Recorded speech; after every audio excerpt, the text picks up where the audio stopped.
Vale, perdonad que se ha parado el vídeo. Lo que se ingresa por líquidos, también Passengers M, que básicamente es lo que se ingresa por pasajero, que sería la tasa de ocupación defractada. No, lo que se ingresa por pasajero, que es esto, ¿vale? Bueno, sería lo mismo.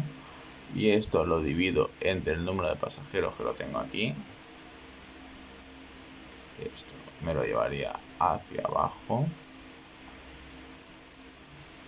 Vale. Y por último, Other Cargo M, que lógicamente nos dirá que es 1,50. Yo cuando hago lo que se ingresa de Other Cargo y lo divido entre el total de Other Cargo, esta es la parte mala, que realmente como es una ponderación, digamos que por la parte de los gastos sí que se puede diferenciar que mercancía es más cara que otra, pero en cambio aquí, como es una ponderación, la información que nos dan es una tasa de mercancía general que yo pondero en dependencia del tanto por ciento de cada mercancía. Pero claro, realmente esto lo que hace es que me diga, vale, esto lo que quiere decir es que has ingresado un 75% más, en contenedores, que es lo que viene aquí, bueno, aquí un 60%. O sea, digamos que la proporción del ingreso de cada tráfico depende de esto de aquí. Depende de la proporción de toneladas respecto al total de toneladas del puerto. Por lo tanto, tiene sentido que al final me quede con esto. Luego, básicamente, una vez tengo esto, sería el 190 sale Valencia. Sí, vale. Sería básicamente hacer un copia-pega de todo lo que tengo aquí.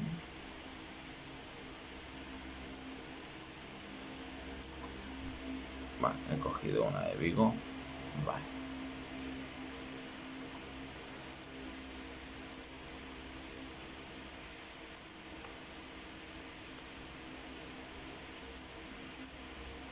Vale, perfecto.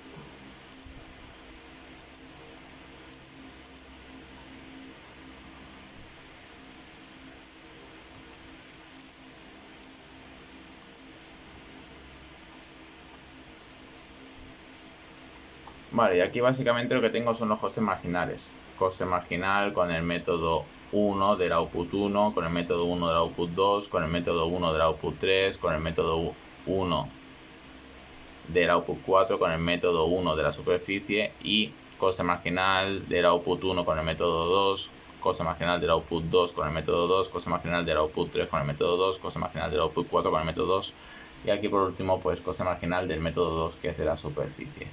Vale, y básicamente con esto pues se puede calcular, lo voy a enseñar aquí directamente y acabo antes, lo que viene siendo el markup, ¿vale? Que básicamente es la diferencia entre qué, pues aquí markup 1.1 es el margen del output 1 respecto al método 1, que sería lo que se ingresa por contenedor menos el coste marginal del output 1 respecto al método 1, que es este de aquí. Lo vamos a hacer de todas formas, porque creo que así va a quedar más claro. Lo vamos a hacer porque creo que así quedará más claro. Vale, lo voy a poner aquí. Markup 1.1. Markup 2.1. A ver si me sigue la secuencia. Vale, perfecto. Vale, el margen en este caso, que sería lo que se ingresa por contenedor, que es lo que tengo aquí, y le quito esto de aquí, que es el coste marginal del output 1 respecto al método 1. Vale, y me queda este margen en contenedores. Respecto a líquidos, pues se haría exactamente lo mismo. Lo que se ingresa por líquidos menos el coste marginal de líquidos por método 1.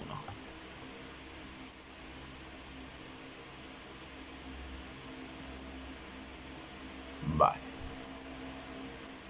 Luego tendría el markup 3.1, que bueno, esto es de pasajeros, así que aquí tendría que buscar pasajeros, lo que se ingresa por pasajero, que es esto de aquí, y le restaría el coste marginal de los pasajeros con el método 1, que es este de aquí. Vale, sí, tendría pérdidas, aunque hay otro método, ¿vale? Y por último, el de order cargo sería igual lo que se ingresa por resto de mercancía menos el gasto de mercancía, que es este, el coste marginal de order cargo del resto de mercancía con el output 1, que es este de aquí. Vale, y estos serían los márgenes. Se podría hacer exactamente lo mismo para el método 2, que es cuando utilizo la superficie en metros cuadrados como el input cuasi fijo en la función de costes. Lo voy a hacer porque me va a costar nada hacerlo, que en este caso le llamo 1,2. Bueno, aquí sería, sí, 1,2 markup 2,2. A ver si me sigue la secuencia lógica. Ahora tendría que decir que es 3,2. Muy bien, 4,2. Perfecto. Vale, y en este caso diría que esto es igual a qué. Vale, busco lo que se ingresa, que lo tengo aquí. Y ahora lo resto y me vengo aquí. Coste marginal del output 1 respecto al método 2. Vale. Vemos que las diferencias no son muy grandes, las diferencias realmente, ¿vale? Si comparamos este markup con este, ¿vale? Vemos que las diferencias son más bien pequeñitas. Eso es bueno porque también nos hace ver que no hay mucha diferencia entre utilizar metros cuadrados o metros lineales de superficie en la función de costes. Lo mismo haría con el 2,2, lo que se ingresa en líquidos menos el output 2 con el método 2, que es este de aquí. Tiro para abajo. Aquí sí que parece que hay cambios, porque aquí me dice que sí, que hay pérdidas, pero hay algunos años en los que hay un margen positivo. En pasajeros sería igual lo que se ingresa por pasajero menos el coste marginal de pasajeros, que es este de aquí. Vale. Perfecto. Y por último 4,2, que sería igual a overcargo, esto de aquí, menos, buscaría este, el coste marginal del output 4 con el método 2. Va, perfecto. Y me queda 1. Estos serían los márgenes. Y ya por último, lo que realmente importa, que serían los índices de Lerner. Lerner 1,1, Lerner 2,1. Imagino que me seguirá la secuencia. Ahora dirá 3,1, 4,1. Perfecto. Y el índice de Lerner, vale, pues básicamente es el precio, que es este de aquí. Le resto el coste marginal, que es este de aquí, coste marginal del output 1 con el método 1. Y esto lo vuelvo a dividir de nuevo entre el precio, que sería este de aquí. Y este sería el índice de Lerner en contenedores. Bastante elevado y tiene sentido, ya que, bueno, ya hemos visto que prácticamente más de 3/4 partes de las toneladas en contenedor en el puerto de Valencia pues son mercancía en contenedor, por lo tanto tiene sentido que aquí tenga un margen muy elevado. Aprovecha los costes marginales muy pequeños que tiene, que esto da más valor al índice de boom, que recordamos que el índice de boom hacía una relación entre la cuota de mercado y el coste marginal. Pues aquí se ve perfectamente, ¿no? Pues también con el índice de Lerner, y guarda relación y sentido. Aquí vamos a ver los líquidos, que sería liquids, que sería este de aquí, menos el coste marginal de líquidos, que es este de aquí. Aquí ya vemos como el índice de Lerner ya no va a ser positivo. Aquí ya vemos como el índice de Lerner ya no va a ser positivo y vamos a tener un índice negativo, que esto ocurre sobre todo cuando tenemos poca proporción de tráfico, o sea, cuando la cuota de mercado es pequeña. Vale. Sí, cuando salen cosas así como estas es cuando yo lo quito directamente del mercado. Una cosa que sí que es verdad, que en este caso pues voy a tener 4 índices de Lerner, en los que habrán algunas autoridades portuarias, no todas. Y en este caso, si yo siguiera el método 1, pues ya Valencia la excluiría. No porque tenga valores negativos que se pueden aceptar, pero valores que ya superan el 1, pues ya sean positivo o negativo, no se puede aceptar. Así que yo en este caso, pues la quitaría de aquí. Ahora, índice de Lerner de 3.1, o sea, del output 3, que es pasajeros, con el método 1, que es el coste marginal del output 3 con el método 1, que es este de aquí. Vale. Y ahora le tengo que quitar el precio, que es este, bueno, el dividendo del precio. Vale, me sale esto. Tampoco tiene mucho sentido.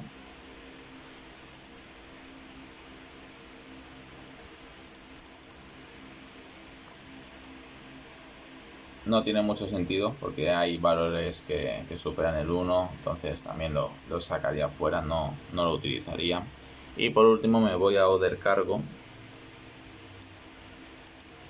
Sería esto menos el coste marginal del output 4 con el método 1. Vale.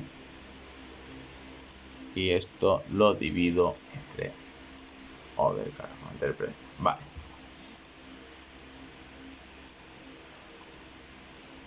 Bien, aquí me salen cosas con sentido. Algunos años tendrá un margen positivo, otros años va a tener pérdidas, pero tiene sentido siempre que no supere el 1. O sea, sí que se puede pensar que hay autoridades portuarias que mantienen un tráfico con pérdidas, pero digamos que la ganancia la obtienen básicamente del tráfico en el que tienen una ventaja muy clara, en el caso de Valencia, en el caso de contenedores. Para finalizar voy a hacer lo mismo, pero calculando en este caso el índice de Lerner con el método 2. Sería Lerner 2.1, Lerner 2.2, Lerner 3.2 y Lerner 4.2. Vale, en este caso el precio, que lo tendré en inf aquí, ¿vale? Menos el coste marginal del output 1 con el método 2, que es este de aquí. Y esto lo divido entre su precio. Vale, me sigue saliendo cosas muy parecidas al método 1. Más agravado incluso, porque aquí en ningún caso está por debajo del 90%. Vale. Vamos a ir ahora al 2.2, que sería lo que se ingresa, que sería liquids M menos el coste marginal de líquidos, el coste marginal del output 2 con el método 2, que es este de aquí, ¿vale? Y esto ahora hay que dividirlo entre esto, entre el precio de liquids, ¿vale? Bien, igual que con el método 1 yo habría excluido líquidos, en el método 2 no lo excluyo, porque aquí se va alternando valores positivos y valores negativos, pero tiene sentido que algunos años se puedan tener un margen positivo y beneficios y otros años pues hayan unas pérdidas. Tendría sentido. Con el caso de pasajeros, vamos a ver, sería passengers M menos el coste marginal del output 3 con el método 2, o sea, con el input 2. Y esto lo divido entre passengers M. Vale. Perfecto. Vale. En este caso también lo mantendría, porque fijaos como en este caso, bueno, sí que hay valores negativos, sobre todo hasta el 2010. A partir del 2010 ya sí que empiezan a haber valores positivos. Están por debajo de 1, por lo tanto tiene sentido, lo mantendría. Sí que entraría en el mercado, aunque fuera con pérdidas, pero no habrían barbaridades, que es lo que quiero evitar. Y por último, Lerner 4.2, que sería el precio del output 4, perdón, este de aquí. Le resto el coste marginal del output 4 con el método 2, que es este de aquí, entre paréntesis, y lo divido entre esto.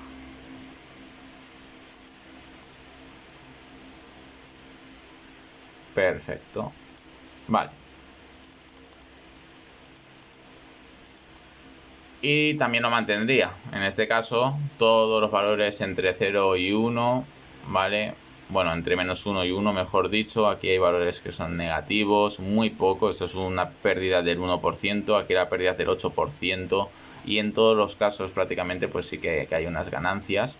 Por lo tanto, se podría concluir que el método 2 parece el más apropiado, ya que sí que tendríamos los 4 mercados presentes. Y bueno, en este caso, ¿qué se podría decir? Se podría decir que Valencia es una autoridad portuaria que saca sus beneficios económicos fundamentalmente del tráfico en contenedores, del tráfico de mercancía general no contenerizada y graneles sólidos, y que tiene pérdidas. En los últimos años sí que ha mejorado bastante, pero sí que ha tenido pérdidas en lo que viene siendo en las toneladas de líquidos y en el número de pasajeros que han pasado por el puerto.